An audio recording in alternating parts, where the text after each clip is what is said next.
안녕하세요. 랭킹TV입니다. 고소하면서도 짭조름한 치즈는 정말 맛있죠. 맛있는 만큼 치즈를 좋아하는 분들도 정말 많은데요. 치즈는 다양한 종류만큼 맛과 식감 그리고 풍미 또한 천차만별입니다. 여러분들은 이런 치즈에 대해 얼마나 알고 계신가요? 많은 분들이 치즈에 잘 모르시는 상태로 즐기시는 것 같아서 오늘은 치즈에 대한 몇 가지 정보와 많이 팔리는 치즈 브랜드 순위에 대한 자료를 가져왔습니다. 우선 치즈가 어떻게 만들어지는지 간단히 알아보도록 할까요? 치즈가 우유로 만들어지는 걸 모르는 분은 없으시겠죠? 치즈를 만들기 위해선 일단 원유가 필요한데요. 소나 양, 염소 그리고 물소 등 다양한 동물의 젖이 사용됩니다. 소화가 잘 되는 염소젖을 쓰면 할로미, 페타 치즈를 만들 수 있고 지방 입자가 작은 양의 젖을 쓰면 로크포르나 만체고 등의 치즈를 만들 수 있습니다. 한때는 물소의 젖으로 모짜렐라 치즈를 만들었지만 요즘은 대부분 젖소의 원유를 이용한다고 합니다. 일단 치즈를 만들기 위해 우선 원유를 가열해서 살균합니다. 옛날에는 살균 과정이 따로 없었지만 근래에는 AOC나 PDO 마크를 부여받은 일부 치즈를 제외하고는 대부분 거치는 과정이라고 합니다. 보통 저온장 시간 살균법으로는 65도에서 30분 정도 살균을 하고 고온단 시간 살균법으로는 72도에서 25초 살균한다고 합니다. 살균한 후에는 응고 과정을 거치게 됩니다. 응고 방법에는 산응고법과 레닐응고법이 있는데요. 산응고법은 pH를 떨어뜨려 서서히 응고시키는 방법으로 생치즈, 크림치즈가에 해당합니다. 매우 부드럽고 유통기한이 짧죠. 그 때문에 대부분은 시간도 짧고 비용이 적게 드는 레닛 응고법을 사용합니다. 레닛이나 그에 해당하는 대체물을 첨가해서 고체 우유를 더 탄력있고 촘촘한 젤 형태로 만들어주는 방법인데요. 치즈 종류에 따라 시간과 온도가 달라집니다. 대략 온도는 20에서 40도 사이를 유지하고 시간은 30분에서 36시간으로 치즈 종류에 따라 다양한 응고 과정을 거친다고 합니다. 위 과정을 거쳐 만들어진 덩어리를 커드라고 하는데요. 이걸 잘라서 유청을 빼내게 됩니다. 유청이란 저성분에서 단백질과 지방을 빼고 남은 부분을 뜻하는데 커드를 어떻게 자르느냐에 따라서 빠져나오는 유청이 달라져서 수분 함량이라든가 단단함이 달라지게 됩니다. 참고로 유청을 끓여 레몬즙이나 식초 등으로 덩어리지게 만들어 두부와 비슷한 형태의 리코타 치즈를 만들기도 합니다. 이후 치즈의 가연 작업을 하는데요. 앞서 말씀드린 크림치즈나 혹은 코티지 치즈는 가연 과정을 거치지 않습니다.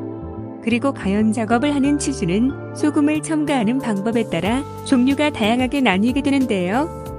표면에 소금을 묻히는 파르미자노나 로크포르 치즈, 소금물에 담그는 에멘탈 치즈, 소금물에 적신 천으로 표면을 문지르는 그루에르 치즈, 커드에 소금을 미리 첨가하는 체다 치즈 등이 있습니다. 여러분들이 많이 드시는 치즈 중에 모짜렐라는 위 과정 이후 따로 숙성 과정을 거치지 않고 압착해서 만들어내게 되는데요. 숙성 치즈처럼 특유의 냄새가 없고 잘 늘어나는 성질이 있어 피자나 각종 요리의 토핑으로 많이 쓰입니다. 그 외에 대부분의 치즈들은 숙성 과정을 거쳐 만들어지게 되는데요. 다양한 숙성 과정이 존재하는 탓에 그에 따라 치즈 종류를 나누기도 합니다. 체다 치즈나 파르마산 치즈 같은 경우는 잣산균을 넣어 숙성시키고 나폴레옹이 사랑한 까망베르 치즈는 효소를 통해 숙성시켜 만듭니다. 만화에서 많이 나오는 구멍 송송 뚫린 에멘탈 치즈는 스위스의 대표 치즈 중 하나인데요. 박테리아를 첨가해서 잣산을 프로피온산과 이산화탄소로 전환시킵니다. 만들어진 프로피온산은 고유의 풍미를 갖게 해주고 이산화탄소는 치즈의 구멍을 남기게 되죠. 이상으로 치즈 만드는 과정을 알아봤는데요. 위에 잠깐 설명드린 치즈 구분법 외에도 수분 함량에 따라 나누는 방법이 있어서 잠깐 설명드리면 다음과 같습니다. 수분 함량이 80% 이상이면 생치즈라고 해서 모짜렐라, 리코타, 커티지 치즈가 여기에 해당되고요. 수분 함량이 50에서 70%에 해당하면 연성치즈라고 해서 까망베르, 브리치즈가 여기에 해당합니다. 반경성 치즈는 수분 함량이 40에서 50%이며 에담이나 고르곤졸라가 여기에 포함되고요. 마지막으로 경성 치즈는 수분이 30에서 40% 정도로 우리들이 흔히 보는 체다, 파만산, 에멘탈 치즈가 여기에 속합니다. 치즈는 만드는 방법이 이렇게나 다양한데요. 그 때문에 보관하는 방법도 종류에 따라 조금씩 다릅니다. 생 모짜렐라나 리코타 치즈는 유통기한이 짧기 때문에 구매할 당시 용기에 브라인 액체에 담아 보관합니다. 대체적으로 치즈 보관 적정 온도는 2도에서 6도 사이 정도로 채소 칸이나 김치 냉장고의 온도가 보관하기에 가장 적정한데요. 비닐랙보다는 내지성과 내수성이 있는 식품용지에 싸서 지퍼백 안에 넣어 반 정도만 닫은 채로 보관하면 치즈가 내뿜는 암모니아 향이 살짝 빠져서 더 좋습니다. 그리고 치즈의 고유의 풍미와 맛은 실온에서 제대로 발휘되므로 조리하기 1시간 전 즈음 냉장고에서 꺼내놓는 게 좋다고 하네요. 치즈에 대한 상식은 여기까지 알아보고요. 이제 본격적으로 치즈 관련 순위를 알아볼까요? 우선 치즈를 가장 많이 파는 제조사입니다. 2021년 상반기 기준인데요. 서울우유가 1위를 차지했고 근소한 차이로 동원 F&B가 2위를 차지했습니다. 그 뒤를 메일유업과 남양유업이 잇고 있습니다. 다음은 제품 브랜드별 순위를 알아보겠습니다.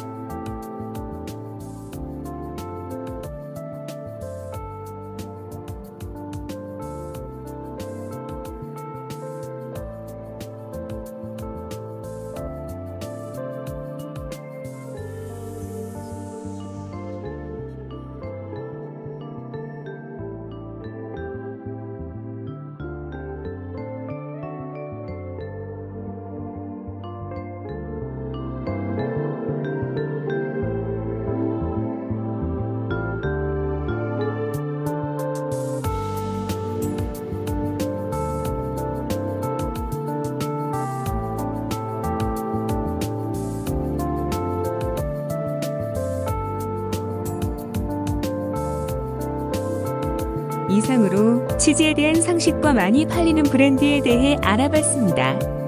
한국인의 치즈 사랑은 정말 대단한데요. 피자나 파스타뿐 아니라 김치볶음밥부터 옥수수에까지 다양하게 곁들여 먹고 있습니다. 저는 특히나 콘치즈의 모짜렐라를 정말 좋아하는데요. 먹을 것에 대한 얘기하다 보니 갑자기 배고파지네요. 영상은 여기까지만 하고 얼른 하나 만들어 먹어야겠습니다.